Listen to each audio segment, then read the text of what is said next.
তাপদাহে পড়ছে পুরো উত্তরাঞ্চল। বৈশাখের তপ্ত রোদ আর ভ্যাপসা গরমে জীবন অতিষ্ঠ। এদিকে সামনের দিনগুলোতেও আরো তাপমাত্রা বাড়ার শঙ্কা আবহাওয়া অফিসের।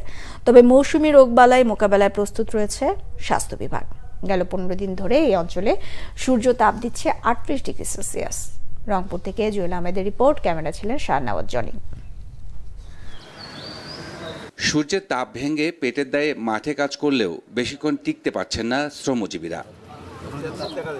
মেঘমুক্ত আকাশে অগ্নিশিখা সূর্য, ভ্যাপসা গরমে যায় যায় অবস্থা, শান্তি নেই কোথাও। মাঠে কাজ করতে গেলে দুর্বল হচ্ছেন মানুষ। গেল 50 বছরে প্রকৃতির এমন বিরূপ দৃশ্য দেখেনি এখানকার মানুষ। গরমের জন্য কাজ কাম করতে পারতেছি না, অনেক সমস্যা হচ্ছে আমাদের। খালি পায়ে তো হাঁটার প্রশ্নই ওঠে না। আমরা যেখানে কাজ করতেছি কাজেরও জায়গা তো হাঁটতে পারি না, এমন অবস্থা। রোদের মধ্যে সারাদিন কাজ করা যায় না, 2 মিনিট পর 3 মিনিট পর স্যামে যায় দাঁড়ায় থাকা লাগে। শরীর তো ঘামে পানি পড়তে আছে। সারাদিনে 3 গ্লাস 4 গ্লাস পানি খাই, ওই খাইতে খাইতে পেশাবও আসে না, ওই শরীর থেকে ঘাম বার হয়ে চলে যায়। কেমন করে ঘুমাই? এই 1 ঘন্টা কারেন্ট আছে, 1 ঘন্টা নাই। দিনেও যেমন জ্বালা, রাতেও তেমন জ্বালা। আমাদের জ্বালা চারিদিকে, মাথা চক্কর দেয়। এই গরম, প্রচন্ড গরম লাগতেছে, রোদের তাপটা বেশি লাগতেছে।